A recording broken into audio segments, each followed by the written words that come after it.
여러분 안녕하십니까? 반갑습니다. 이번 시간에는 2015년 2회차 2강 안내하겠습니다. 옷이 바뀌었죠? 또 오늘 새로운 날입니다. 컨디션을 많이 회복해서 오늘은 또 강의가 좀 매끄러울 것 같습니다. 여러분 또 화면에 좀 잘 화사하게 보이라고 또 좀 화사한 거 입었습니다. 메이커 사갖고 왔습니다. 자, 2015년 2회차 10번 갑니다. 10번.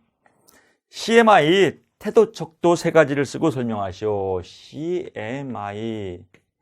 또 나왔네요. 나 이거 나올 때마다 이걸 자제해야 되는데, 어쨌든 그냥 여러분 그냥 이해하기 편하라고요. 그냥 시바라 이렇게 제가 했지 않습니까? 죄송합니다. 이렇게 외울 때 제일 편해요. 이렇게 시바라 이렇게 욕하는 사람은 성숙이 덜 됐어요. 그래서 이런 검사를 받아봐야 돼요. 진로 성숙도 검사를 받아봐야 돼요. 그래서 CMI가 진로 성숙도 검사다. 이걸 여러분 알려주려고 제가 이렇게 제 인격을 깎아가면서 이렇게 욕을 만들었습니다. 시바라이 진로 성숙도 검사. 이렇게 진로가 성숙되지 않고 욕하는 사람은 어디 가야 된다겠죠? 태능 선수중 가서 훈련을 받아야 된다. 훈련 이왕 욕한 거 어떻게 훈련 받아야 돼요? 졸라 훈련 받아야겠죠. 왜? 욕하니까. 그래서 태도 척도와 능력 척도가 있다. 즉 성숙도를 보기 위해서 태도를 보기도 하고 능력을 보기도 하더라. 태도에 5가지가 뭐냐? 태능 가서도 이렇게 결참하게 되면, 태능 선수촌 가서도 결참하게 되면 독성타를 맞는다. 그래서 독성타. 그래서 결정성, 진로를 단독 혼자 이렇게 진로를 얼마큼 결정을 자주 하냐, 이런 결정을, 참여도 얼마큼 능동적으로 진로 직업에 참여를 하느냐, 독립성, 나 혼자 홀로서기를 할 수 있냐 없냐, 성향, 진로에 대한 생각 의지가 있냐 없냐, 타협성, 나하고 안 맞더라도 서로 융통성 있게 환경과 타협할 수 있냐 없냐, 이걸 물어보는 겁니다. 능력 척도는 자직목 계문이다. 그래서 이런 능력을 본다. 그래서 자기 평가에 대한 능력을 보고 직업, 세계, 목표 선정, 계획, 또 문제 해결, 이런 내용들을 보더라. 이렇게 보는 건데, 여기서는 3가지 척도를 쓰고 설명하시고 하니까 요 3가지만 외우면 돼요. 이 3가지만. 그래서 나머지는 제목만 외우고 3가지만 외우면 되겠다. 그래서 결정성, 진로의 방향에 대해서 확신 정도를 의미한다. 얼마큼 자주 변경하냐, 또는 얼마큼 자주 확신을 갖냐, 이런 내용을 쓰면 되겠고요. 참여도 얼마큼 진로 선택 과정에서 능동적으로 참여하냐, 독립성, 진로 선택을 독립적으로 할 수 있는 정도를 의미한다. 내용은 굉장히 쉽죠? 그래서 이렇게 뿌리를 알면 될 것 같습니다. 자, CMI 진로 성숙도 검사에 태도 척도와 능력 척도가 있는데, 태도 척도의 3가지는 결참 독성타다. 능력 척도에는 자직목 계문이다. 설명하라고 3개 나왔으니까 3개만 찍어서 설명하라고 외우고 나머지는 제목만 외우면 된다. 이렇게 보는 겁니다. 11번 갑니다. 타당도, 구성타당도예요. 또 저번에는 계속 준거만 나오다가 또 이번에 연속 구성타당도가 나오네요. 그래서 구성타당도다. 먼저 문제가 제일 중요하다고 했죠.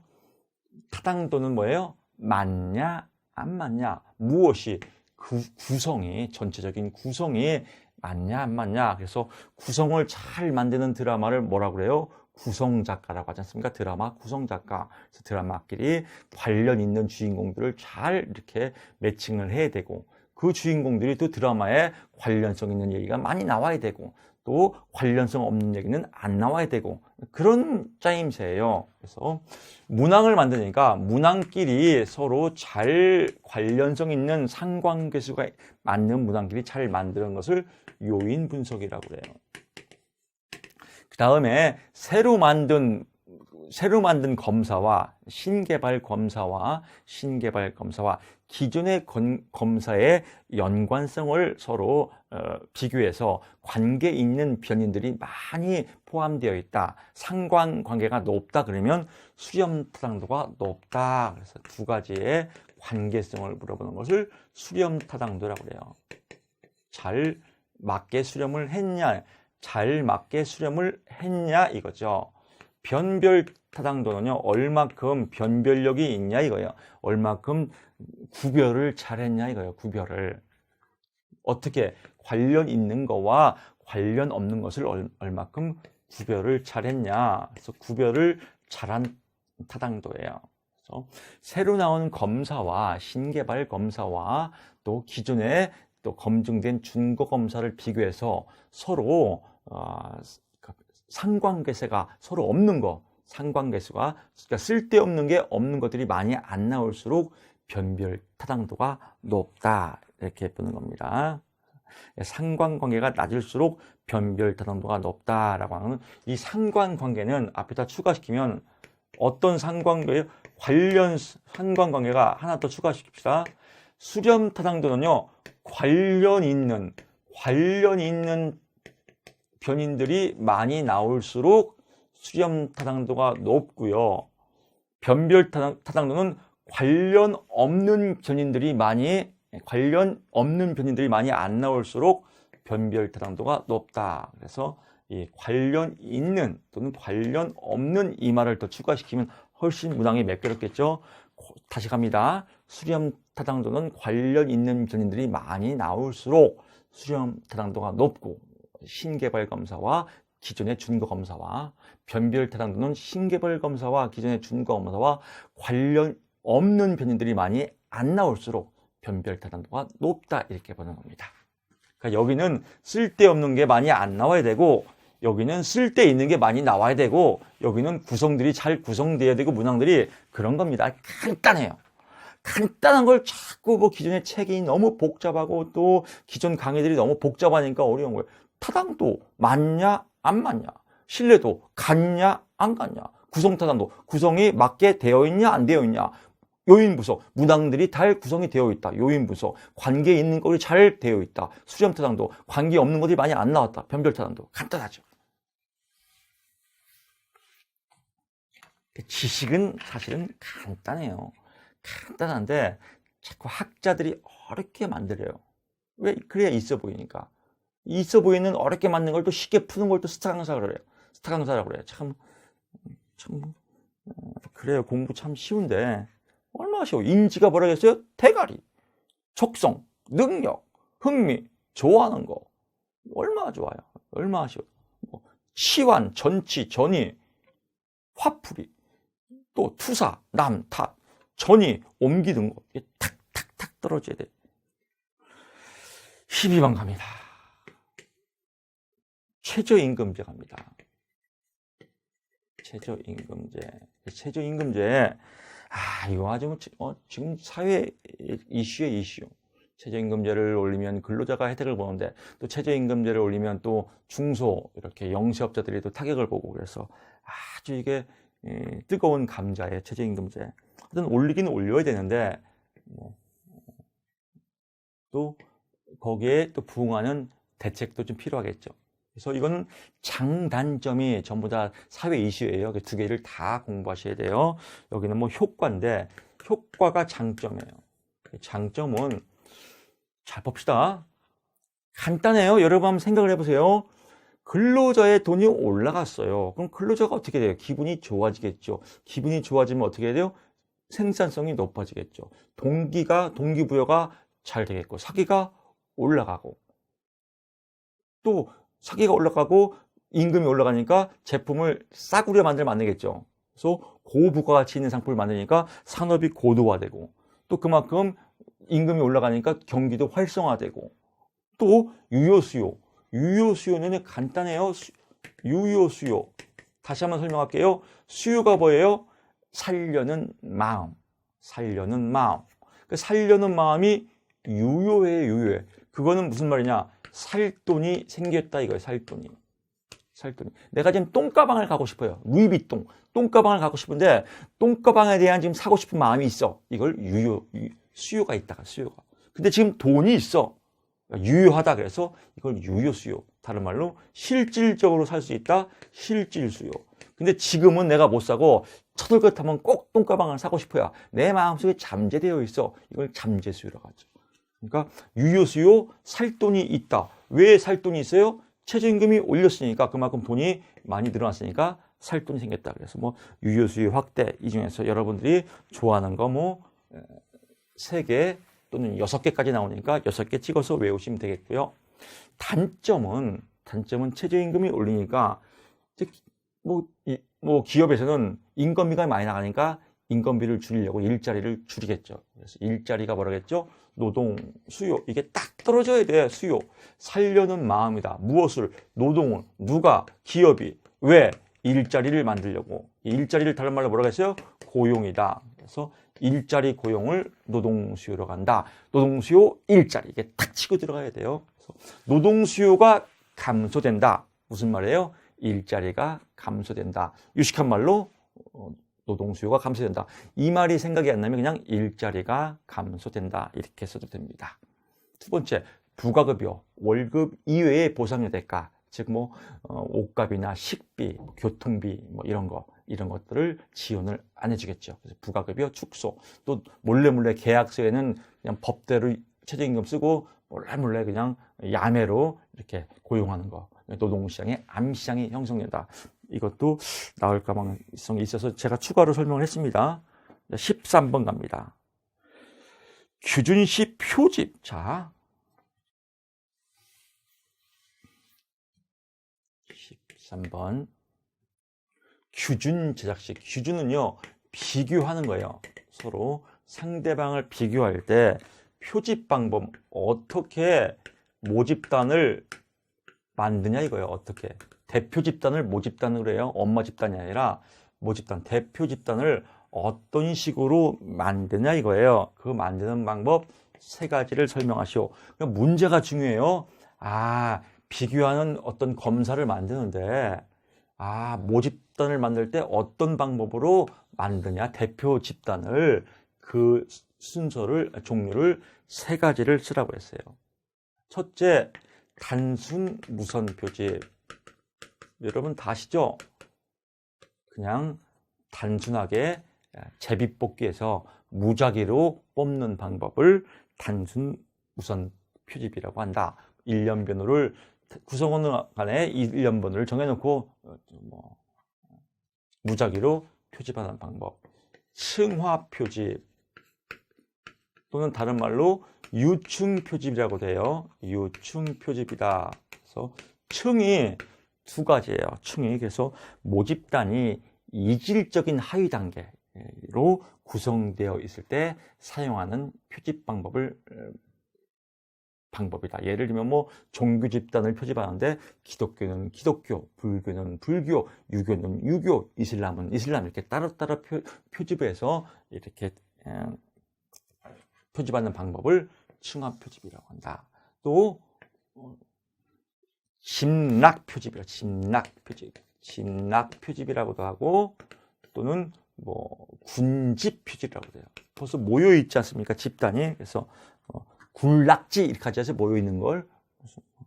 모집단이 동질적인 집단으로 이루어질 때 전체를 표집하는 거예요. 왜? 동질 집단이니까. 뭐 3학년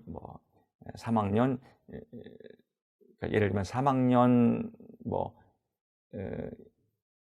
일반, 2반 어느 학교에서 3학년 전체를 표집한다. 3학년 학년이 전체로 맞으니까. 근데 3학년, 2학년, 1학년 이렇게 따로따로 표집하는 건 유층 표집이죠. 왜? 1학년 틀리고 3학년 틀리고 4학년 틀리니까. 근데 3학년 전체를 표집하는 방법을 우리가 짐락 표집, 군집 표집이라고 한다. 이렇게 보시면 될 것 같습니다. 13번 또 끝났고요. 14번 갑니다. TWA 직업 적응 이론이에요. TWA 직업 적응 이론이다. 직업 제공 이러면 누가 나와야 돼요? 롭키스트와 데이비스가 직업 제공 이론을 만들었죠. 어디서요? 미네소타 대학에서 만든 연구다. 그래서 이 미네소타 대학에서 만든 직업 제공 이론은 직업 적응을 잘하려면 이런 성격들이 직업을 잘 하더라. 그래서 성격적 측면이 있어요. 성격적 측면이 있고 또 이런 환경에 적응을 잘해야 직업 적응을 잘하더라. 그래서 환경적 요인이 있어요. 환경적 요인이 있다. 근데 대부분이 성격적 측면만 2차에 나와요. 여러분 1차에 시험 많이 나왔죠? 민혁, 리즈다. 민혁이하고 리즈가 서로 사귀고 있다. 민혁, 리즈. 민첩성. 여기는 역량. 여기는 리듬. 여기는 지구력. 그래서 민첩성은 정확도보다는 속도를 더 중요시한다. 속도를 빨리빨리 하는 사람이 이런 성격들이 적응을 잘 안 들어요. 어떤 사람은 지금 현대에는 멀티플레이어. 일이 많은데 그냥 한 가지를 꼼꼼하게 하는 거 이거 별로 싫어해요. 역량. 활동 수준이 높은 활동 수준. 즉 에너지가 많은 거예요. 활동 수준이 많은 것을 높거나 많은 정도로. 그 역량이 큰 사람을 요즘은 좋아하겠죠. 리듬, 단일성보다는 다양성, 멀티플레이를 좋아한다. 지구력, 다양한 활동 수준을 얼마큼 오랫동안 할 수 있냐. 활동 수준의 기간을 의미한다. 한 번 더 갈게요. 민첩성, 정확도보다는 속도, 역량, 활동 수준이 높거나 낮음을 나타내는 거. 리듬은 단일성보다는 다양성을 추구하는 거. 지구력은 활동 수준의 많음을 얼마큼 오랫동안 할 수 있냐. 기간을 나타내는 거고요. 뭐 환경 수는 융근 반적. 그래서 1차에 했죠. 반적. 융통성, 끈기, 반응성, 뭐 적극성이 있다. 근데 이제 꼼꼼쟁이들은 또 이걸 외워놓고 혹시 몰라서 이것도 외워요. 2차에는 얘가 안 나와요. 그러니까 얘는 포기해야 돼요. 그래서 성격적 측면, 민영, 리지 이렇게 보면 될 것 같습니다. 혹시 그래도 교수님 불안해 그러면요. 혹시 예상 문제가 나중에 뭐 성격적 측면 3가지와 또 환경적 측면 3가지를 쓰시오 이렇게 나올 수 있으니까 제목만 융근 반적, 융통성, 끈기, 반응성, 적극성, 민영, 리지, 자, 민첩성, 역량, 리듬, 지구력 이렇게 보시면 될 것 같고요. 15번 갑니다. 15번 흥미사정의 목적. 그래서 15번 흥미사정의 목적. 이게 계속 동영상만 찍으니까 이쪽 방향으로만 하니까 이렇게 몸이 막 오른쪽으로 쏠려요. 그래서 그렇다고 이쪽 방향으로 이렇게 하면 좀 이상하죠? 뭐 이렇게 갈 수도 없고. 뭐 이게 최선의 방법인 것 같아요. 흥미사정의 목적을 다른 말로 용도라고도 해요. 그러니까 흥미사정의 용도 똑같은 말 목적하고 똑같은 겁니다. 흥미를 사정 왜 조사하냐 이거요. 누구를 내담자의 흥미를 왜 조사하냐, 또 근로자의 흥미를 왜 조사하냐, 자기 자신을 얼마큼 알고 있는지를 알아야 될 거 아니에요. 그래서 자기인식의 발전은 모든 용도나 목적에는 공통분모예요. 두 번째, 흥미가 안 맞으면 직업 적응을 잘 못할 거 아니에요. 그래서 다른 직업을 좀 알아보기 위해서 직업 대안을 규명하기. 다른 직업이 맞는 게 뭐 있나? 그래서 직업 대안을 규명하려고, 알아보려고 규명자가 잘 안 이어진다 그러면 직업을 대안을 알아보기 위해서 이렇게 써도 돼요. 또 외워지지 않는 겁니다. 규명 하지 말고. 제가 제일 싫어하는 게 2차 공부 때 글자 외우는 사람이에요. 글자 외우는 암기 시험이 아니에요. 3번 여가 선호인지 아니면 직업의 교육상 불만족. 자, 흥미가 안 맞으면 직업에 당연히 불만족이 생기겠죠. 그러니까 직업 대안을 만드는 거 아니에요. 직업 불만족 알아보기. 직업 불만족의 근거를 규명하게. 이렇게 했으면 멋지겠죠? 이게 먼저 앞으로 가면 되겠네요. 자기 인식을 발전시키고 직업의 불만족을 알아봐서 나에게 맞는 직업을 대안을 규명해보고, 이게 내가 지금 하는 일이 여가 선호인지 직업 선호인지를 알아보는 거예요. 여가로 제가 배드민턴을 좋아해요. 광명시 제가 배드민턴 대표입니다. 그래서 요즘 바빠갖고 한 2년 동안 안 쳤어요. 그래서 배가 이렇게 남았는데, 걱정이에요. 이 배들렘. 배 때문에 아주 엄청 신경 써요. 뭐, 별짓 다 해봐요, 배 때문에. 또 150만 원어치 개인 PT 끊었다가 실패했어요. 돈만 날리고 아주 와이프한테 뒤지게 혼나고. 또 뭐 했더라. 그렇지. 또 뭐 홈쇼핑 다이어트, 뭐 현영 다이어트, 그것도 그 홈쇼핑 보면 또 살 금방 빠질 것 같더라고요. 또 그것도 몇십만 원씩 막 각자 현영 다이어트 사고, 또 보이차도 사고, 또 그것도 한 80만 원치 샀다가 그것도 또 실패한 것 같아요. 또 한약도 지금 먹고 있어요. 지금 먹고 있는데 어떻게 될지 몰라요. 하여튼 가장 좋은 방법은 저도 그래요. 쉽게 빼려고 해서 그렇지 가장 좋은 방법은 덜 먹고 운동하면 빠지는데 그게 가장 베스트인데 자꾸 이게 의존이죠. 다른 거에 의존하려고 운동을 열심히 할 겁니다. 배드민턴을 내가 취미로 하면 재밌어. 근데 직업으로 하면 얼마나 힘들겠어요. 맨날 그 운동해야 되고. 그래서 이게 직업 선호인지 여가를 하는 건지를 잘 알아보는 거. 또 직업 탐색 조성하기. 다른 직업이 뭔지 직업을 탐색을 조성하기. 다 비슷한 말입니다. 그래서 5개 쓰기도 하고요. 보통 3개 나와요. 그럴 때는 자기인식 발전시키기, 또 직업 대안 규명하기, 여가 선호인지 직업 선호인지 알아보기. 이게 3가지 쓰고요. 나머지는 다 똑같은 말을 표현만 조금 달리한 겁니다.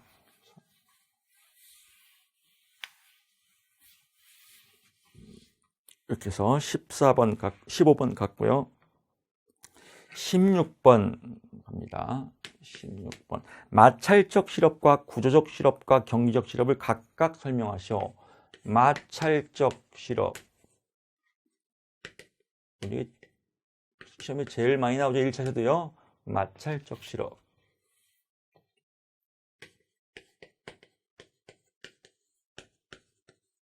또 구조적 실업. 또 계절적 실업. 그래서 계절적 실업이다. 이 3가지가 공통점은요. 비수요 부족 실업이에요. 비수요 부족 실업이다. 비수요 부족 실업이라는 것은 무슨 말이냐면 이거죠. 이 3가지의 공통점은 비수요 부족 실업이다. 그래서 이런 문제도 있습니다. 비수요 부족 실업 3가지를 쓰고 설명하시라면 이거 쓰면 되는 겁니다. 이런 문제도 자주 나와요. 비수요 부족 실업이라는 것은요. 즉 수요, 일자리가 부족해서 생기는 실업이 아니다 이거예요. 그래서 이 용어를 잘 이해해야 돼요. 수요, 일자리의 수요가 부족해서 생기는 실업이 아니다. 즉 일자리가 있다는 거예요. 일자리가. 다른 일자리가 있는데 지금 이 다른 일자리를 못 고르는 거예요. 이해가시죠? 용어를. 마찰적 실업은 전형적인 정보의 마찰이에요. 마찰, 정보가 마찰됐다 이거예요. 즉 정보가 잘 일치하지 않았다. 그래서 먼저 정보의 부족으로 인한 실업으로서 이제 대책으로는 국가에서 직업 정보망을 확대시켜 줘야죠. 정보를 많이 제공해 줘야죠. 또 거기에 실질적인 직업 상담소를 많이 배출해야겠죠. 그래서 대책으로는 국가의 직업 정보망 확대와 또 양질의 직업 상담소를 많이 배출한다. 이게 우리의 임무이기 때문에 시험이 잘 나와요. 마찰적 실업. 조금 더 유식하게 쓰려면 다른 직업을 탐색하기 위한 탐색적 실업이라고도 한다. 이렇게 써도 되고, 또 내가 스스로 그만둔 거니까 자발적 실업이라고 한다. 그래서 자발적 실업이라고도 한다. 자발적 실업. 구조적 실업은요, 산업 구조가 변해서 생기는 실업이에요. 산업 구조. 산업 구조가 어떻게 변했냐? 사양 산업이 없어지고 성장 산업으로 이동하면서 생기는 실업을 구조적 실업이라고 한다.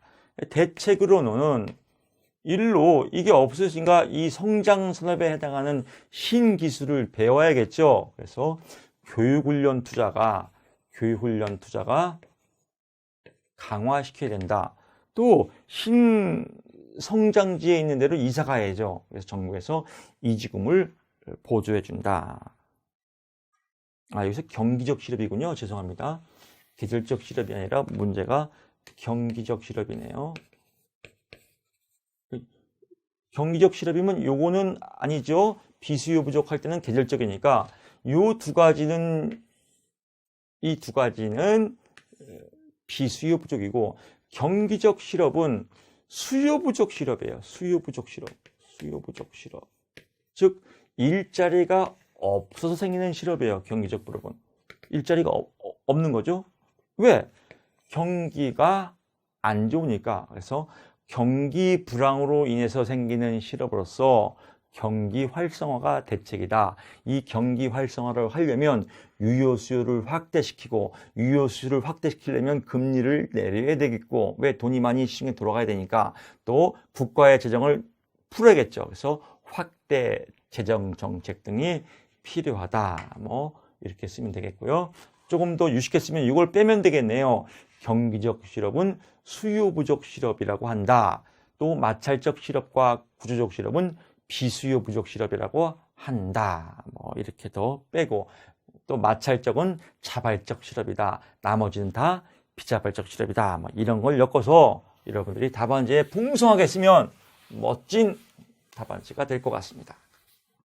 자, 이제 17번 가겠습니다. 17번 문제는 여러분 생소하죠? 저 어려운 게 아니라 생소한 거예요.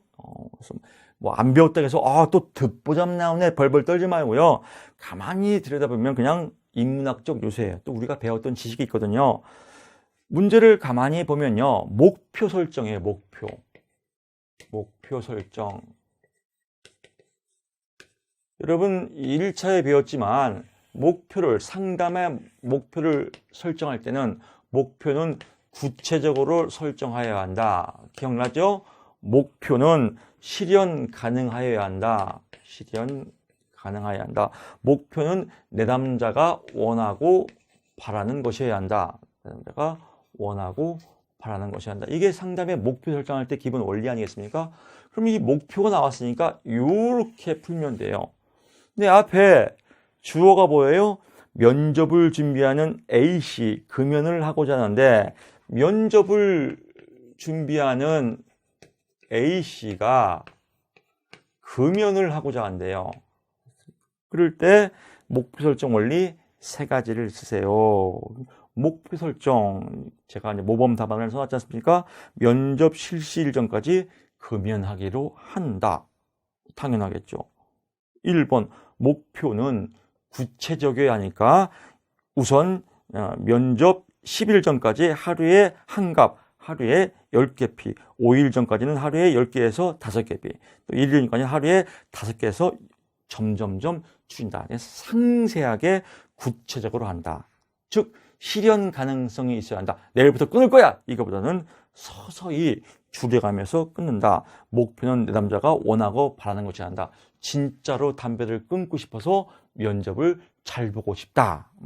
이렇게 이런 내용을 갖고 여러분 쓰면 전부 다 답입니다. 그래서 기본 툴은 구체적으로 목표를 정하고, 이 목표가 실현 가능하고, 또 이 목표가 진짜로 원하고 바라는 것이어야 한다. 그래서 이 내용 갖고 글짓기 하면 무조건 점수가 6점 맞습니다. 이런 걸 쓸 수 있어야 합격할 수 있어요. 즉 융통성에 있는 사람을 직업상담사로서의 자질로 보는 겁니다. 그냥 글자 외우는 사람은 직업상담사의 자질이 없습니다. 맨날 글자 외워서 외운 거 쓰고 나머지는 못 쓰고 이러면은 직업상담사의 자질이 없습니다. 우리 직업상담사가 굉장히 퀄리티가 있는 그 레벨이 높은 자격증이에요. 뭐 저번에도 얘기했지만 공무원 가점에 각 과목당 5점, 25점을 줘요. 25점이 가점이면요, 그 변호사하고 동등한 자격증이에요. 우리가 변호사하고 맞먹는 자격증이에요. 누가 어디 길거리 가다가 딱 나 변호사인데 나하고 동등하네요. 나 직업상담사예요. 이렇게 우리가 맞다이를 넣을 수 있어요. 맞다이 이거 너무 좀 천박한 단어인가요? 좀 이렇게 1대1로 동등한 자격이다. 이렇게 보시면 될 것 같고요. 18번 갑니다. 진로시간 전망에서 진로시간, 코틀의 원형 이론입니다. 코틀의 원형, 즉 원형, 진로에 대한 틀을 갖고 이 시간 정말 미래의 시간 전망을 왜 하는지, 이게 내담자에게 미치는 용도, 효과 5가지를 쓰세요. 이것도 인문학적 요소예요. 근데 뭘 알아야 인문학으로 쓰지? 그래서 우리가 코틀의 원형 이론을 배웠지 않습니까? 원이 3개다. 그래서 하나의 원은 변별성, 또 그 다음에 원은 방향성, 그 다음에 원은 통합성. 그래서 예를 들면 김계동이라는 수험생이 있는데 지금 막 불안해요. 미래가, 시험은 한 달 남았는데, 그래서 내가 새로운 마음을 갖고 해야겠다. 그래서 오늘부터 마음 먹고 할 거야. D-Day 30일 김계동 85점 합격, 나는 할 수 있다. 이렇게 써놨어요. 책상에다가. 이런 거 많이 써놓지 않습니까? 요게 코틀의 원형 이론이에요, 이게. 그래서 D-Day 30, 미래를 현실처럼 느끼는 게 변별성이에요. 김계동 85점 합격, 긍정적으로 인식하는 걸 방향성이라고 해요. 그래서 또 통합성, 현재의 진로의식을 미래와 연결시켜서 현재 진로의식을 고취시키는 거. 지금 here and now, 지금 아주 실천을 잘하는 거. 이게 통합성이에요. 이 말 갖고 느려 빼면 돼요. 1번, 진로에 대한 인식을 높여준다. 미래를 현실처럼 느끼게 한다. 진로 인식을 높여주는 건 통합성이죠. 진로에 대해서 긍정적 강화를 준다. 이거는 방향성이죠. 목표 설정이 신속하게 이루어진다. 이것도 통합성에 해당되는 거고요. 현재 행동과 미래의 결과를 연결시키는 것다. 이거 통합성. 미래를 현실처럼 인식, 긍정적으로 인식, 또 현재 행동과 미래 결과를 연결, 이런 내용들을 쭉 쓰면 다 맞는 답이다. 그래서 이런 내용 갖고 여러분 용도 5가지를 쓰면 됩니다. 그래서 요 원리를 풀어 쓴 거다. 효과와 용도는 이렇게 보시면 여러분들 답안지 작성하는 데는 큰 문제가 없을 거라고 봅니다. 즉 문제가 무엇을 물어보는지 원리를 알고 그 원리에 타당도 있는 답을 쓰면 모두 정답으로 인정을 한다. 이렇게 보시면 됩니다. 너무 쓰는 거에 글자 외우는 것에 연연하지 마십시오. 자, 이상 2015년 2회차 해설을 모두 마치겠습니다. 고맙습니다.